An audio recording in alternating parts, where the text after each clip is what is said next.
안녕하세요. 저는 40대 여자이고 이름은 유혜정이라고 합니다.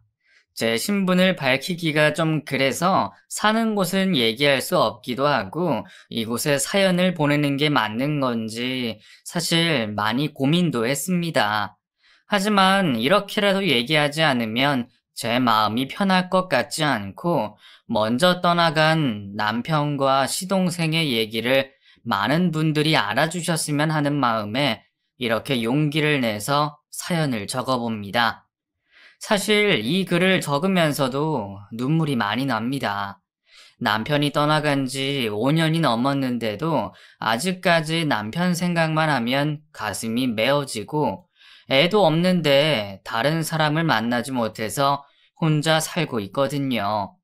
이런 제 모습이 애처로워 보이기도 하고 불쌍해 보인다고 주변에서도 많이 얘기해 주지만 남편은 제가 만난 남자 중에 가장 의리 있고 성실하고 정말 좋은 사람이라 이런 사람이 제게 또 나타날지 하는 생각도 들고 운명처럼 남자친구가 생기거나 혹시 제가 재혼을 하게 되더라도 제 남편과 자꾸 비교를 하게 될 것 같아서 쉽사리 누굴 만나는 게 용기가 나지 않는 것도 사실입니다. 사실 이렇게 혼자 살면서 저를 보고 제일 속상해하는 건 저희 부모님입니다. 아직 저는 남편과 함께 살던 집에서 살고 있는데 이곳에 오실 때마다 이사할 생각 없어? 여기 올 때마다 김서방 생각이 나서 좀 그래. 너야 뭐, 그 사람이 그리워서 여기 산다고 하지만 언제까지 혼자 지낼 순 없잖아. 물건도 웬만한 건 싹 다 가져다 버리고 이런 거 안 버리면 그 사람이 마음 편하게 떠나겠어. 유품도 때가 되면 다 버리는 게 맞아. 그래야 저승에서도 마음 편하게 돌아다니지. 이런 거 자꾸 갖고 있으면 너도 그렇고 그 사람도 그렇고 편하게 눈 못 감아. 응? 혜정아, 엄마 말 좀 들어. 너도 이제 새 사람 만나서 인생 다시 시작해야지. 언제까지 이렇게 혼자 살래? 하면서 가슴을 치며 울곤 합니다. 그럴 때마다 저도 엄마에게 너무 미안하고 왜 내가 이런 사람을 좋아해서 이런 사람을 사랑해서 우리 가족에게 이런 상처를 주는지 그 사람이 너무 밉고 괘씸하기도 합니다. 그렇다고 해서 제가 다른 사람을 안 만나본 건 아닙니다. 사실 몇 번의 연애 기회가 있었습니다. 제가 지금 중소기업에서 과장으로 일을 하고 있는데 지금은 퇴사를 한 직원이 제게 좋다고 고백을 한 적도 있었습니다. 심지어 제 남편이 떠나간 걸 알면서도 자기는 괜찮다고 그 사람과 다르게 오로지 저만 평생을 바라보겠다며 제게 프로포즈까지 했습니다. 참 제가 복받은 년인데 그 사람 마음을 알면서도 몇 년을 외면하며 살았고 직접적으로 고백을 하니 오히려 거부감이 들어서 정말 미안한 마음으로 그 사람의 고백을 거절했던 기억이 납니다. 저는 아무에게도 그 사실을 말하지 않았는데 회사의 소문은 일파만파 퍼졌고 저는 그런 소문 따위에 별로 신경 쓰는 편이 아니라 그러려니 하고 다녔는데 그 직원이 일을 관두더라고요. 그렇게 일을 관두고 나니까 사람들이 아니 유 과장, 진짜 김 대리가 프로포즈 했어. 근데 유 과장이 찬 거야? 하고 묻더라고요. 그런 거 아니에요. 김 대리가 회사 관둔 거 저랑은 상관없어요. 하고 100번, 1000번을 말해도 회사라는 게 그렇잖아요. 제가 입을 열면 열수록 소문만 더 커져서 퍼지는 곳이다 보니 그냥 입을 다무는 게 낫다는 생각이 들더라고요. 하지만 소문은 퍼져서 사람들은 절 보면 수근거리기 시작했죠. 탕비실에서 커피를 마시려고 뜨거운 물을 끓이는데 여직원 2명이 들어오더라고요. 그거 알아? 인사팀에 유부녀가 있는데 김대리가 그 여자를 그렇게 쫓아다니다가 차여서 퇴사한 거래. 진짜? 웬일이야? 웃기다. 야, 그럼 그 여자도 같이 퇴사해야 되는 거 아니야? 진짜 얼굴 두껍다. 누군데? 둘이 뭐 있던 거 아니야? 그러니까 퇴사까지 하지. 솔직히 고백하고 차였는데 직장까지 관두는 게 말이 안 되잖아. 근데 유부녀라며? 대단하다. 어떻게 총각을 꼬셨지? 그 여자도 진짜 난년이네. 하면서 제 얘기를 하더라고요. 솔직히 그 자리에서 외치고 싶었습니다. 그런 거 절대 아니라고. 아무 일도 없었고, 일방적으로 나도 고백받은 거라고. 분명히 철벽 쳤는데 그 사람이 일방적으로 내게 접근한 거라고 말하고 싶었습니다. 하지만 괜히 그런 말을 했다가는 소문만 퍼질 것 같아서 아무 말도 하지 않았죠. 그렇게 6개월쯤 지난 나, 퇴근을 하는데 집 앞에 누군가 서 있는 겁니다. 그 사람은 다름 아닌 제게 고백을 했던 김대리였습니다. 어머, 김대리님, 여긴 어쩐 일이세요? 말도 없이 이렇게 갑자기 하고 머뭇머뭇댔더니 저를 빤히 쳐다보면서 봉투를 하나 내밀더라고요. 유 과장님, 저 결혼합니다. 그 과장님한테 그렇게 고백했다가 차이고 나서 저도 홧김에 선봐서 좋은 사람 만났어요. 청첩장 가져왔습니다. 하고 제게 청첩장을 내미는 겁니다. 어머, 축하해요. 제가 결혼식장에 가긴 좀 그렇고 축의금은 꼭 할게요. 그래도 우리 일한 세월이 있고 알고 지낸 시간이 있는데 진짜 너무너무 축하해요. 잘 됐어요. 하고 청첩장을 열어봤는데 세상에 바로 이번 주 주말이더라고요. 당장 이번 주에요? 주말에 내가 하면서 휴대폰을 뒤적뒤적 거렸더니 갑자기 김대리가 제 손목을 잡는 겁니다. 과장님, 저 사실 과장님한테 청첩장 주러 온 거 아닙니다. 과장님, 저 과장님 아직 못 잊었어요. 과장님이 너무 좋은데 이렇게 결혼을 하는 게 맞는 건지 잘 모르겠습니다. 홧김에 선봐서 지금 아내 될 사람이랑 술김에 모텔에 갔는데 그날 아이가 생겼어요. 그래서 결혼까지 하게 된 거긴 한데 자꾸만 과장님 생각이 납니다. 과장님만 저 받아주시면 저 파혼할 수 있어요. 네? 과장님, 저는 진짜 안 되는 겁니까? 왜 저는 안 되는 겁니까? 제가 뭐가 그렇게 부족해서 저를 못 받아주시는 건가요? 하면서 저를 확 끌어안더라고요. 저는 그 사람을 밀쳐내면서 미쳤어요? 당장 가세요. 지금 안 가면 경찰에 신고할 거예요. 오늘 일은 모르는 척 눈 감아 줄 테니까 제발 가세요. 다시는 찾아오지도 말고 한 번만 더 말없이 우리 집에 찾아오면 진짜 경찰 불러요. 당장 가세요. 하고 그 사람을 밀어냈던 일도 있었습니다. 그날 집에 와서 펑펑 울었습니다. 너무 억울하고 분하고 솔직히 제 남편이 살아 있었다면 이런 일을 내가 겪었을까 싶은 생각도 들고 혹시나 이런 일을 겪었어도 남편이 살아만 있으면 그 사람을 찾아가서 주먹으로 한 대 쳐줬을 것 같고 어떻게든 그 사람이 제게 와서 사과를 하거나 아니면 그 결혼을 파토내거나 무슨 방법을 써서라도 복수를 해줬을 것 같다는 생각이 들었습니다. 하지만 현실은 참혹했습니다. 그 큰 집에 저는 늘 혼자였고 매일매일이 똑같았습니다. 회사를 마치고 집에 돌아와 저녁을 대충 챙겨 먹고 TV를 조금 보다가 운동을 다녀와서 씻고 집에 돌아와 책을 보고 잠이 드는 것이 전부였죠. 결혼을 했을 땐 이러지 않았습니다. 저보다도 퇴근 시간이 30분 빨랐던 남편은 항상 일찍 도착해서 같이 먹을 저녁장을 먼저 봐왔죠. 그렇게 마주 앉아 저녁을 먹고 나면 좋아하는 예능 프로그램을 같이 보면서 시간을 보냈고 운동도 같이 다녔습니다. 결혼한 지 5년이 넘었지만 저희 부부는 늘 신혼 같았고 아이가 없었지만 너무너무 행복했습니다. 하지만 제 남편, 저보다 자기 동생이 더 중요했나 봅니다. 사실 남편은 살아생전 동생과 엄청 각별했습니다. 그건 연애 때부터 알고 있던 사실이었죠.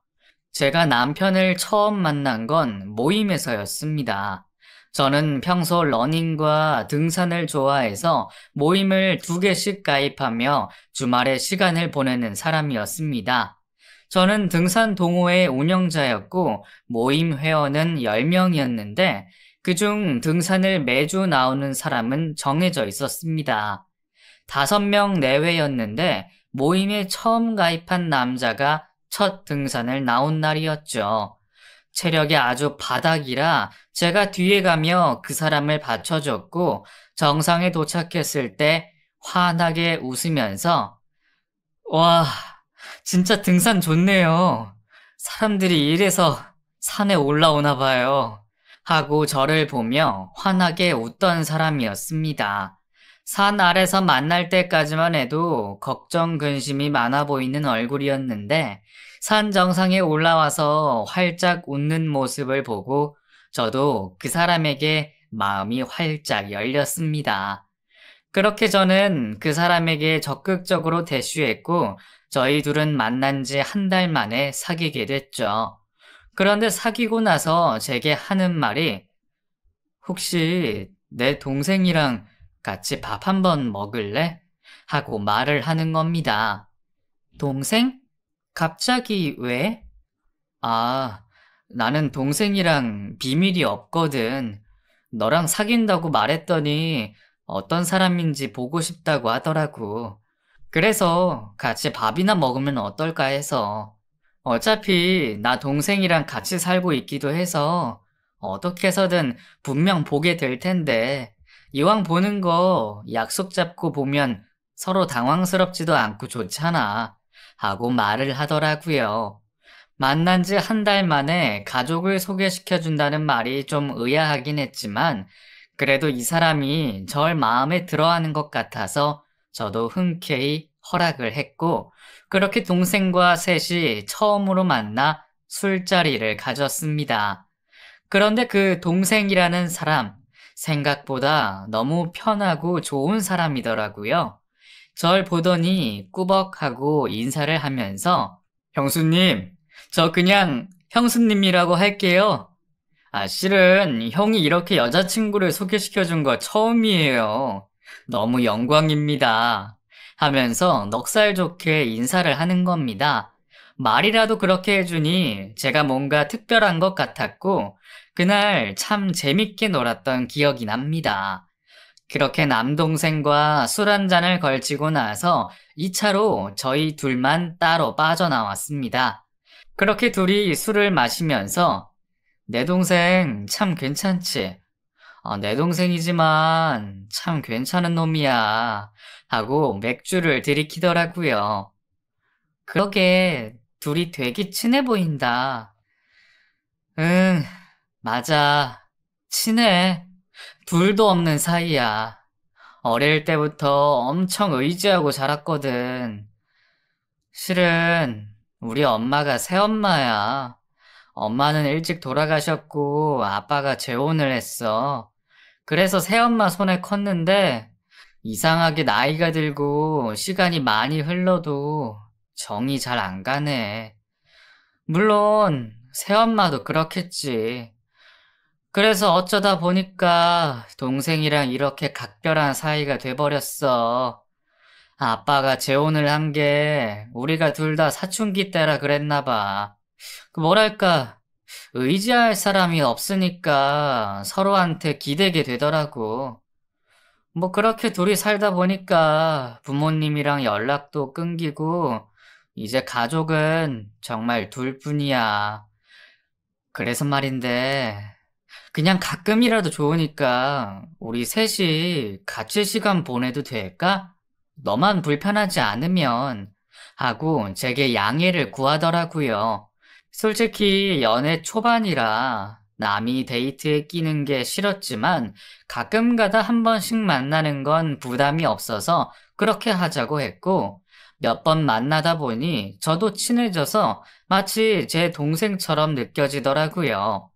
4살 정도 어렸는데 나이 차이가 좀 나다 보니 애교도 많고 착하고 너무 좋은 친구더라고요. 거기다가 취업 준비생이라 제가 가끔 용돈을 주면서 꼬박꼬박 제게 선물을 사주곤 했습니다. 형수님, 이거 지나가다 생각나서 샀어요.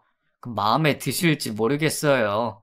하고 제게 내민 건 다름 아닌 립스틱이었습니다. 세상에, 너무 이쁘다. 내가 이 색 좋아하는 거 어떻게 알았어? 고마워. 근데 다음부터는 이런 거 사지 마. 공부하느라 힘든데 뭘 이런 것까지 신경 써. 그리고 힘든 거 있으면 나한테 말하고. 알겠지? 하고 선물을 마다하곤 했죠. 그렇게 저와 남자친구, 그리고 남동생은 꽤 끈끈한 우정을 자랑했습니다. 남자친구와 3년 정도 연애를 했고, 만나다 보니 그 사람이 좋아서 결혼까지 얘기가 나왔죠. 어차피 남자친구네는 동생 말고 가족과 연락을 끊어서 결혼 허락이랄 것도 없었고, 저희 부모님께만 인사를 드리고 결혼 준비를 시작했습니다. 그런데 난관이 생겼습니다. 남자친구의 아버지가 어떻게 알았는지 결혼식 전에 남자친구에게 연락이 와서는 노발대발 난리를 치고 어떻게 부모한테 말도 안 하냐면서 저보고 정식으로 인사를 오라고 했다더군요. 알고 보니 시동생이 아버지와 연락을 하고 있었고 시아버지 되실 분은 그동안 뿌린 축의금이 얼만데 당연히 걷어야 한다며 모바일 청첩장이랑 청첩장은 넉넉히 수령을 만들라면서 연락을 했다더라고요. 솔직히 좀 어이가 없었습니다. 20년 넘게 연락 없던 아버지가 축의금 때문에 결혼식에 참석한다니 할 말이 없더군요. 어쨌든 낳아주시고 키워주신 분이니 결혼식 전에 찾아뵙고 인사드렸고 결혼식 당일 오셔서 축의금을 2천만 원 넘게 챙겨가셨습니다. 그런데 신기하게 그 뒤로는 주기적으로 남편에게 연락이 오더라고요. 남편은 제 앞에선 티내지 않았지만 스트레스가 심했는지 시동생에게 연락해서 아버지 진짜 왜 그러냐? 무슨 돈이 자꾸 필요하다는 거야. 형진아, 너 돈 필요한 거 있으면 내가 줄 테니까 아버지랑 연락 끊으면 안 돼? 내가 이렇게 부탁할게. 하면서 동생을 설득하기도 했습니다. 그럴 때마다 밤이면 시동생이 찾아와서 형수님, 미안해요. 그 아버지 문제 때문에 하고 집 안으로 들어와 남편과 몇 시간이고 얘기를 하곤 했죠. 그렇게 둘이 얘기를 하고 나면 방에서 힘없이 나와서는 물 한 컵을 마시고 집으로 돌아갔습니다. 솔직히 저는 그런 시동생이 좀 안쓰러웠습니다. 여보, 너무 그러지 마. 형진이가 아버지한테 연락하는 건 본인 마음이잖아. 당신한테 강요하는 것도 아닌데 왜 그래? 형진이는 아버지랑 연락하고 싶을 수도 있지. 하고 남편에게 말했지만 그럴 때마다 남편은 제 말을 듣지도 않았습니다. 하지만 남편과 결혼한 지 1년쯤 지났을 무렵 전 엄청난 사실을 알았습니다. 아버지 문제 때문에 계속 동생과 언쟁을 일으키던 남편이 화가 났는지 그러니까 내가 아버지랑 연락하지 말랬잖아. 그 인간이 너한테 바라는 게 뭐가 있겠어. 그깟 돈밖에 더 있어. 왜 이렇게 내 말을 안 들어? 어? 그 인간이 뭐라고 계속 그 돈을 갖다 바치는데 하면서 소리를 치더라고요. 알고 보니 동생은 취업 준비생임에도 불구하고 알바를 하면서도 매달 집에 정기적으로 돈을 보내고 있었습니다. 그것도 아버지의 협박 때문에 말이죠. 아버지란 사람은 사정이 힘들다, 회사가 안 좋다, 몸이 안 좋다 등등의 이유를 대며 시동생에게 매달 일정 금액의 돈을 받아가고 있었고, 시동생은 알바를 하면서 공부를 하느라 살이 10kg 이상 빠져가면서도 아버지가 안타까운 마음에 계속 돈을 보내고 있었습니다. 저는 그 사실을 몰랐지만 아버지가 남편에게도 연락을 하면서 돈을 요구한다는 사실을 알게 됐고, 이미 시동생에게는 오래전부터 돈을 받고 있었다는 얘기를 듣고 남편이 화가 머리 끝까지 날 수밖에 없죠. 결국 남편과 언쟁을 높이던 시동생은 고시원 생활을 정리하고 저희 신혼집에 방 한 칸을 내주며 저와 남편의 감시 아래 함께 살게 됐습니다. 처음엔 정말 많은 반대를 했습니다. 솔직히 친한 것과 같이 사는 건 엄연히 다른 문제라고 생각했거든요. 남편이 제게 처음 말을 꺼낼 때 심지어 너무 단도직입적이었고 미안한 구석이 하나도 없었습니다. 형진이 말이야, 내가 생각을 해봤는데 우리 집으로 데리고 들어오는 게 맞는 것 같아. 형진이 시험 합격할 때까지만, 딱 그때까지만 우리가 같이 살자. 하고 말을 하더군요. 뭐? 형진이를? 그게 무슨 소리야? 우리 지금 결혼한 지 2년도 안 됐고 신혼이야. 네가 동생 좋아하는 거 알고 형진이 착하고 좋은 애인 거 나도 알아. 근데 이건 아니지. 엄연히 우리 같이 사는 집이잖아. 근데 이렇게 갑자기 집에 데리고 와서 살자고 말하는 게 어딨어? 아무리 형진이랑 친하게 지내도 나한텐 형진이는 시댁 식구고 성인 남자야. 이런 말 어떻게 들릴지 모르겠지만 만약 네가 회사 가고 내가 휴가일 때 형진이랑 둘이서 집에 있는 나는 그 어색함은 어떡할 건데? 나도 집에서 혼자 쉬고 싶고 시간을 보내고 싶을 때가 있잖아. 근데 형진이가 있으면 그게 되겠어? 나 절대 반대야. 하고 강하게 거부했죠. 근데 남편이 바로 제 앞에 무릎을 꿇더라고요.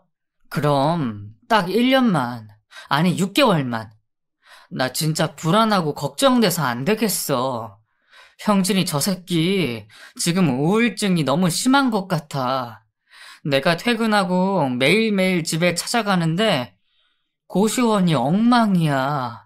그 좁은 방에서 무슨 짓을 했는지 집이 개판이라고. 밥도 제대로 못 먹고 심지어 고시원에서 소란도 한번 일어났었대. 형진이가 며칠 동안 방 밖으로 안 나와서 고시원 총무가 노크를 했는데 그 안에서 절규하는 소리가 들렸나 봐. 그래서 문을 부시고 들어갔는데 형진이가 하면서 눈물을 흘리더라고요. 그 말을 들으니 등이 오싹해졌습니다. 말도 안 되는 소리라고 생각했습니다. 세상을 등진다는 게 쉽지 않은 선택인데 늘 제 앞에서 밝고 명랑한 형진이가 대체 왜 그런 시도를 했는지 믿어지지가 않았죠. 남편이 그렇게까지 말하는데 이 부탁을 거절할 수 없었습니다. 그리고 솔직한 말로 형진이는 남편 동생이기도 했지만 제 동생이라고 해도 될 만큼 저도 너무 좋아하고 저랑도 친한 사이라 그 얘기를 들으니까 마음이 바로 약해지더라고요. 그렇게 남편의 손에 이끌려 시동생과 합가를 하게 됐고 남편은 시동생과 함께 병원에 다니겠다며 일주일에 이틀은 휴가를 내고 동생과 시간을 보냈습니다. 솔직히 초반에는 남편을 뺏긴 느낌도 들었습니다. 단순히 몸살 감기였지만 내가 아플 땐 휴가는커녕 내 옆에 있어주지도 않은 사람이었는데 병증이 다르지만 동생 일이라면 두 발 벗고 나서는 그 사람이 밉기도 했습니다. 하지만 형진이를 본 순간 제 마음도 많이 흔들리더군요. 못 본 사이 살이 많이 빠져서 야위기도 했고 얼굴이 퀭했습니다. 옷가방을 챙겨 고시원 계약을 마치고 저희 집으로 들어온 그날, 형수님, 미안해요. 조금만 신세 좀 질게요. 하면서 제게 꾸벅 인사를 하는데 그 얼굴이 너무 안타까웠습니다. 그렇게 시동생은 정신과 치료를 받으며 우울증이 점차 나아져 갔습니다. 휴대폰 번호를 바꾸면서 아버지와 연락이 자연스레 끊겼고 시동생도 아버지와 연락을 안 하니 점점 증세가 나아지는 듯 했죠. 항상 죽상에 알바로 찌들어 보이던 모습과는 달리 저희 집에 들어오면서 사람이 달라지는 모습을 보니 처음에 남편에게 같이 사는 것을 반대했던 게 미안해지고 그래도 생각보다 일찍 마음을 다잡아준 시동생에게 고맙다는 생각도 들었습니다. 그렇게 술자리를 한번 갖게 됐는데 우리 셋이 모여 맥주잔을 들고 건배를 하면서 갑자기 시동생이 고개를 숙여 울더라고요. 형수님, 진짜 미안하고 고마워요. 저 진짜 두 사람 아니었으면 진짜 너무 힘들었을 거예요. 형수님, 특히 진짜 죄송하고 제가 진짜 이 은혜 어떻게든 갚을게요. 너무 감사합니다. 정말 감사해요. 하고 제 앞에 머리를 숙이더라고요. 왜 그래, 형진아. 이렇게까지 안 해도 돼. 사실 난 너한테 너무 미안한데 처음에 남편이 너랑 같이 살자고 했을 때 나 반대 많이 했었어. 솔직히 불편할 것 같았고 내가 쉬는 날에도 네가 집에 있으면 마음대로 못 쉴 것 같았고 그냥 셋이 사는 게 마음이 편치 않았어. 지금 생각해보면 내가 왜 그랬나 싶어.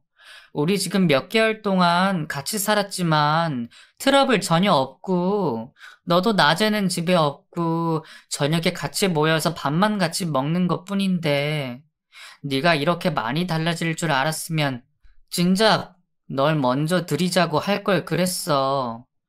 네가 너무 좋아져서 기뻐, 형진아. 이건 진짜 내 진심이야. 나도 네 누나나 마찬가지야. 우리 알고 지낸 세월 꽤 길잖아. 그리고 우리 가족이잖아. 너한테 형만 있다고 생각하지 마. 누나도 있어. 하고 형진이를 위로해줬습니다. 시동생이지만 정말 제 동생이나 다름없다고 느껴졌고 가까이에서 우울증 치료도 열심히 받고 약도 잘 챙겨 먹는 모습을 보면서 제가 좀 더 신경 써야겠다는 마음을 먹었습니다. 그리고 지난날의 제 모습을 반성하고 무작정 시댁 식구라고 해서 불편하다고 생각하지 말자고 다짐했습니다. 그렇게 1년을 더 함께 살았습니다. 길다면 길고 짧다면 짧은 시간이었는데 같이 산 기간이 길어질수록 이상하게 시동생의 상태가 갑자기 안 좋아지기 시작했습니다. 잘 하던 알바도 잘리고 공부는 손 놓은 지 오래였습니다. 게을러서 성실하지 못해서가 아니라 매일매일 방 안에 갇혀서 이불 속에만 누워있고 밥도 먹지 않았습니다. 제가 노크를 하고 문 앞에 밥을 갖다 놔도 괜찮아요. 안 먹을래요. 하고 초반엔 말이라도 해줬는데 언젠가부터는 말도 안 하더라고요. 사실 저는 시동생이 방 안에서 뭘 하는지 알고 있었습니다. 어느 날부터인가 밖에 나갔다가 들어오면 방으로 곧장 직행해서 한동안 나오지 않았는데 닫힌 문 사이로 담배 냄새가 진하게 흘러나오곤 했습니다. 심지어 윗집까지 냄새가 올라갔는지 저희 집에 찾아와서는 혹시 집안에서 담배 피워요? 아니, 담배 냄새가 너무 많이 나요. 하고 항의를 한 적도 있었으니 말 다 했죠, 뭐. 솔직히 저런 항의가 들어올 때면 저는 너무 당황스럽고 어떻게 말해야 할지 몰라서 그저 죄송하다는 말만 남발하곤 했습니다. 심지어 시동생이 엘리베이터를 타면 동네 꼬마들이 저 아저씨는 맨날 저러고 있어. 무서워. 하면서 엘리베이터에 같이 타지 않고 저희가 먼저 올라간 적도 몇 번 있었습니다. 그런 상황에서 사과를 하는 건 늘 남편과 저였습니다. 미안해, 꼬마야. 그럼 아저씨랑 아줌마 먼저 올라갈게. 하고 급하게 문 닫힌 버튼을 눌렀고 시동생은 아무 말도 하지 않았습니다. 저희 집에 온 초반에는 남편 따라 병원도 잘 가고 상태가 좋아지는 듯 했지만 이상하게 시간이 조금씩 흐르면서 상태가 급격하게 나빠지는 모습을 보였습니다. 남편은 걱정이 됐는지 아무래도 병원을 바꿔야 할 것 같아. 형진이가 점점 더 상태가 안 좋아져. 내가 다른 병원 좀 알아볼게. 미안해, 여보. 그리고 고마워. 하면서 제게 말을 하더군요. 솔직히 병원을 알아보는 거야 어려운 일이 아니었지만 남편이 너무 동생에게 매달려 있는 모습이 너무 안쓰러워 보였습니다. 시동생이 집으로 들어온 후 남편도 덩달아 우울증 증상이 있는 것처럼 보였거든요. 전 의사가 아니라 잘 모르지만 남편은 정말 다정다감하고 애교도 많고 밝은 사람이었습니다. 그런데 시동생과 합가를 한 이후 저를 만나고 나서 끊었던 담배를 다시 피우기 시작했고 잠들기 전 항상 소주 한 병씩을 마시고 잠에 들었습니다. 제가 술을 못 마시게 하면 딱 한 잔만 마시고 잘게. 한 잔만. 하고 애원하다가 술병을 뺏으면 밤새도록 잠들지 못하곤 했죠. 솔직히 시동생도 많이 걱정됐지만 저한테는 남편이 먼저라 그런지 남편한테 더 손이 많이 간 게 사실이었습니다. 하지만 이런 것들이 전부 무용지물이 돼버리는 사건이 일어나고 말았습니다. 시동생은 하루 종일 방 안에서 밥도 안 먹고 있다가 밤 8시쯤 되면 편의점에 가서 꼭 술과 담배, 그리고 삼각김밥 같은 걸 사오곤 했거든요. 제가 퇴근하고 나서 저녁을 준비하고 있으면 그때 쓱 나갔다 들어오곤 했습니다. 근데 8시가 돼도 나오질 않더라고요. 형진아, 너 저녁 안 먹어? 하고 노크를 했지만 대답이 없었습니다. 그런데 사람 촉이라는 게 어쩜 이럴 때 발동을 하는지 뭔가 큰일이 일어난 것 같다는 생각이 들더라고요. 문을 당장이라도 열어보고 싶었지만 뭔가 등골이 오싹해지고 도저히 문을 열 자신이 없었습니다. 저는 그 자리에서 바로 남편에게 전화를 걸었습니다. 여보, 빨리 집으로 와, 빨리! 하고 더듬더듬 거리자 남편이 30분도 안 돼서 집으로 달려왔습니다. 그리고는 시동생이 지내는 방문을 벌컥 열었는데 그때 남편의 울음소리가 들렸습니다. 그것도 아주 서럽게 우는 목소리로 형진아! 형진아! 이 새끼야! 정신 차려, 형진아! 하면서 펑펑 울더군요. 저는 도저히 그 광경을 보지 못하고 그 자리에서 119에 신고를 했습니다. 바로 구급차가 저희 동네로 왔고 시동생은 얼굴이 하얗게 질려 있었습니다. 침대 위는 온통 피범벅이 돼 있었죠. 그렇게 시동생은 말도 안 되는 선택을 했습니다. 그것도 아주 젊은 나이에 말이죠. 남편은 그 모습을 직접 보고도 믿지 못했습니다.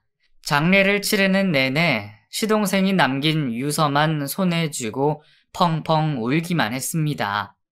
그 유서에는 자기가 모아둔 돈 500만 원을 저희에게 주고 싶다면서 통장 비밀번호랑 카드를 올려뒀더라고요.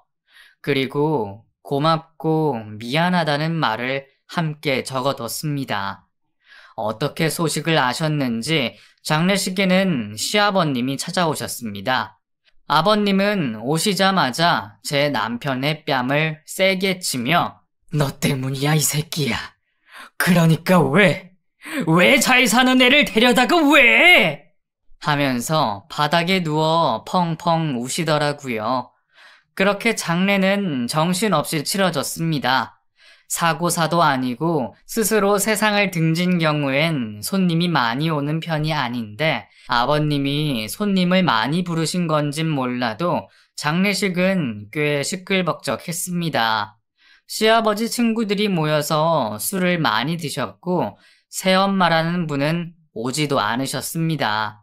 남편은 술 마시는 아버님과 친구들의 모습을 보면서 나쁜 새끼, 여기서까지 저렇게 나쁜 새끼 하면서 곧 한 대 칠 것처럼 몇 번이고 주먹을 쥐었습니다. 어린 시절부터 가정폭력에 시달린 남편과 시동생은 아버지를 증오했었습니다. 힘으로 이길 수 있는 나이가 됐지만 두 사람은 어떤 이유 때문인지 아버지를 절대 치지 않았고 그저 큰 소리만 낼 뿐이었죠. 하지만 그 당시 그런 것들은 눈에 들어오지 않았습니다. 그냥 허망하더군요. 사람이 이렇게 한순간에 갈 수 있다는 게 솔직히 저는 시아버지라는 사람을 가족이라고 생각하지도 않고 그냥 남이라고 생각했는데 장례를 마치고 부조금 비용을 정리하면서 그 와중에도 돈돈거리는 시아버지의 모습을 보니 정말 할 말이 없었습니다. 저도 참다 아버님 진짜 너무하세요. 사람이 죽었어요. 사람이 죽었는데 어떻게 부조금만 챙기세요? 제가 이런 말씀까지는 안 드리려고 했는데 형진이 이렇게 된 거 아버님 때문이에요. 이 사람이 얼마나 형진이 잡으려고 애썼는지 아세요? 아버님 죄책감 느끼기 싫어서 이 사람한테 전부 떠넘기지 마세요. 형진이 떠난 건 아버님 때문이니까요. 하고 자리를 박차고 일어났습니다. 시아버지는 제 등 뒤에 대고 저년은 뭔데 짓거리는 거냐? 저런 년을 와이프라고 데리고 왔어? 시아버지를 개똥으로 보고 앉아있네. 아유, 네가 보는 눈이 그렇지 뭐. 하면서 그 와중에도 남편 탓을 하더라고요. 그렇게 장례를 치르고 발인까지 하고 나니 정말 시동생이 떠났다는 게 실감이 났습니다. 하지만 저보다 더 시동생의 죽음이 와닿는 사람은 바로 남편이었겠죠. 남편은 정말 정신을 못 차리더군요. 정말 밤마다 울었습니다. 자다가도 벌떡 깨서는 계속 동생 이름을 불렀습니다. 결국 저는 남편을 설득해서 정신과 치료를 받게 했고 선생님께서는 더 일찍 왔어야 했는데 지금이라도 최선을 다해보겠다며 저를 위로해 주셨죠. 그렇게 저는 회사까지 그만두면서 남편의 치료에 최선을 다했습니다. 이 사람은 적어도 제가 지켜야겠다는 생각에 정말 밤낮 가리지 않고 좋은 음식이며 명상이며 심신치료며 할 수 있는 건 다 했죠. 그렇게 1년이 조금 안 될 무렵이었습니다. 항상 24시간 붙어 있으며 남편과 함께 했던 저였는데 그날은 남편이 장 보러 가는 게 조금 힘들다면서 제게 혼자 다녀오라고 하더군요. 괜찮다고 걱정 말라고 책 한 권을 보며 잘 있을 수 있다는 말에 저는 집안 CCTV를 켜두고 밖으로 나갔습니다. 그 전에도 종종 그렇게 외출한 적이 있었고 남편 역시 CCTV가 있다는 사실이 불편하지 않다고 했기에 동의하에 설치한 것이었죠. 그렇게 남편을 두고 오랜만에 홀로 나와 마트에서 이것저것 사고 집에 도착했는데 아파트 입구에서 사람들이 모여 있고 구급차가 와 있더라고요. 저는 직감적으로 알 수 있었습니다. 남편 때문이라는 사실을요. 저는 사람들을 밀치고 사건 현장을 들어갔고 화단에 떨어져 있던 남편을 다급히 구급차에 실어 옮기고 있었습니다. 저 이 사람 아내예요. 저도 데려가 주세요. 어떻게 된 건데요? 하고 장바구니를 던지고 구급대원에게 물었습니다. 자세한 건 병원 가서 확인해 보셔야 할 것 같아요. 저희도 신고받고 온 거라서요. 우선 타시죠. 하고 저를 태우고 병원으로 갔습니다. 가는 내내 구급대원분들이 계속 응급처치를 하셨는데 그런 것들은 하나도 눈에 들어오지 않았습니다.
우선 병원에 도착하자마자 바로 수술실에 들어갔고 남편은 7시간에 걸친 수술을 진행했습니다.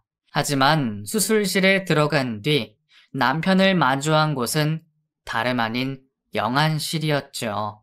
모든 게 거짓말 같았습니다. 몇 번이고 제 뺨을 때리고 꼬집어도 남편은 돌아오지 않았습니다. 전 남편 장례에 참석하면서도 뒷방에 앉아 아무것도 하지 못했습니다. 계속 울기만 했고 밖에 나오지도 않았습니다. 시아버님도 오시지 않아서 혼주도 없었지만 남편이 떠났다는 사실을 저희 가족 외의 사람들에게 알리지도 않아서 장례식은 3일 내내 텅 비어 있었습니다.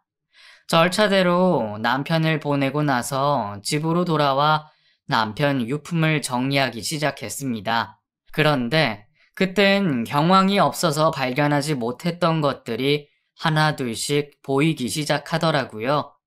남편은 죽기 전 제가 미뤄뒀던 냉장고 청소를 전부 해뒀습니다. 베란다 선반에 쌓여있던 물건도 전부 정리하고 그걸 보고 눈물을 멈출 수가 없었습니다. 하지만 엄마가 유품은 꼭 정리해야 한다는 말에 다시 안방으로 들어와 남편 옷을 전부 꺼냈고 하나씩 짐을 싸기 시작했죠. 그런데 눈에 들어온 것이 있었습니다. 바로 화장대 위에 구겨져 있던 종이 한 장이었습니다. 분명 없었던 건데 언제 여기 올라와 있는 건지 모르겠지만 그 종이를 펼쳐보니 남편의 짤막한 유언장이 적혀 있었습니다. 혜정아, 미안해. 널 이렇게 두고 가면 안 되는데 내가 더 이상 견딜 수 없어. 그동안 너한테 빚만 지고 살아서 혹시나 도움이 될까 해서 부탁해둔 게 있어. 혜정아, 이거 발견하면 집 앞에 있는 경찰서로 가. 내가 전부 얘기해뒀어. 라는 짤막한 쪽지였죠. 저는 그 종이를 들고 집 근처 경찰서로 찾아갔습니다. 그런데 문을 열었더니 아니, 꽤 시끄럽더라고요. 뭐야, 대체 여기로 왜 가라는 거야? 하고 혼자 뻘쭘하게 서 있었는데 한쪽 구석에서 경찰관이 큰 소리를 내는 모습을 보게 됐습니다. 아저씨, 진짜 왜 이러세요? 아저씨가 누군데요? 그걸 어떻게 증명하냐고요? 이거 놓으세요. 진짜 손 떼시라고요. 하면서 소리를 치더군요. 웬 남자와 실랑이를 하고 있던 경찰은 저를 보더니 깜짝 놀라더군요. 혜정씨? 드디어 왔네. 아니, 왜 이렇게 늦었어요? 명진이가 왔다 간지 일주일도 넘었는데. 아무튼, 진짜 내가 이거 지키느라 얼마나 힘들었는데. 명진이 이 새끼, 여행 갔다 돌아오면 진짜 내가 술사라고 할 거야. 혜정씨, 근데 혹시 이 사람 알아요? 진짜 힘이 장사네, 장사야. 하면서 가방 하나를 두고 두 사람이 싸우고 있더라고요. 그런데 그 뒷모습은 다름 아닌 시아버지였습니다. 아버님이 여기 왜 계세요? 하고 물었더니 얼굴이 시뻘개져서는 빨리 내놔요! 나 가야 되니까! 내가 명진이 애비라니까! 얼굴 보면 모르겠어! 명진이가 나한테 맡긴 거라고! 진짜 경찰이 이래도 됩니까? 내가 명진이 아빠라고! 하면서 경찰이랑 가방 하나를 두고 힘겨루기를 하고 있는 겁니다. 경찰서에 있던 그 경찰은 다름 아닌 제 남편의 오래된 친구였습니다. 한 직장에서 같이 일하다가 회사를 관두고 경찰 공무원 시험에 합격한 친구라 저도 잘 알고 있었죠. 몇 번 같이 술도 마셨고 두 사람 우정이 각별해서 가끔 연락도 했었고요. 그런데 저희 집 근처 지구대에 발령받았다는 사실은 모르고 있었습니다. 그런데 가방 하나를 두고 싸우는 모습을 보니 남편이 맡겨둔 거라는 걸 확신할 수 있었고 시아버지가 남편의 유언장을 먼저 본 듯 했습니다. 그렇게 두 사람이 실랑이를 하다가 가방끈 하나가 끊어져서 안에 있던 내용물이 전부 쏟아졌습니다. 그 속엔 5만 원짜리 수십, 아니 수백 장이 들어있었습니다. 그걸 보고 놀란 경찰은 아니 이게 뭐야? 웬 돈이야? 이 미친 새끼 나한테 이런 걸 왜 맡긴 거야? 혜정씨 이거 다 뭐예요? 명진이한테 전화 좀 해봐요. 그리고 이 사람 진짜 시아버지 맞아요? 왜 이래 진짜? 하고 시아버지를 꽉 잡으면서 놓지 않더라고요. 시아버지는 몸부림치며 내 거라니까! 저거 내 돈이야, 이 새끼들아! 내놔! 야, 며느라! 내가 네 시아버지 맞잖아! 저건 명진이가 나한테 남겨준 건데 왜 나한테 안 주냐? 어? 내 말이 맞아 틀려? 하면서 고함을 쳤습니다. 경찰서 안은 5만 원짜리 돈이 뿌려진 상태로 난리가 났고 시아버지는 그 돈을 줍겠다고 몸부림을 쳤습니다. 저는 그 자리에서 돈이고 나발이고 그냥 눈물만 펑펑 흘렸습니다. 친구는 아무것도 모르는 것 같았습니다. 남편이 떠났다는 것도, 떠나기 전 이곳에 찾아와 돈을 맡겨놨던 것도 아무것도 정말 모르는 것 같았습니다. 시아버지를 경찰서 밖으로 쫓아낸 친구는 겨우 문을 잠그고 혜정씨, 우선 이거부터 정리하죠. 얘기는 나중에 듣고 우선 이거부터 같이 정리해서 챙겨가요. 제가 저 사람은 어떻게든 해볼 테니까 우선 정리부터 하고 돈을 줍기 시작했습니다. 같이 있던 대원들도 돈을 주어 가방에 넣어줬고 저는 그 가방을 들고 남편 친구의 도움을 받아 경찰서 뒷문으로 나왔습니다. 친구는 저를 친정집까지 태워다 줬고 차에서 내리면서 저는 그 경찰관에게 남편이 세상을 떠났다는 사실을 전해줬습니다. 이제 막 장례를 치렀고 남편을 잘 보내주고 왔다고 말했죠. 그러다 유언을 발견해서 이곳에 왔다고요. 그랬더니 친구는 놀람을 감추지 못하며 말하더군요. 그래서 이 새끼가 어쩐지 이상했어. 그 새끼 이렇게 갈 거면 나한테 말이라도 해주지. 가방 하나 맡겨놓고 절대 아무도 주지 말라고 무조건 혜정 씨한테만 건네주라면서 열어보지도 말라고 하더라고요. 믿을 만한 사람이 없다면서 저한테 꼭 좀 부탁한다고 그렇게 애원하고 갔어요. 나쁜 새끼. 진짜 미친 새끼. 대체 왜 나한테 이런 하면서 훌쩍거리며 울더라고요.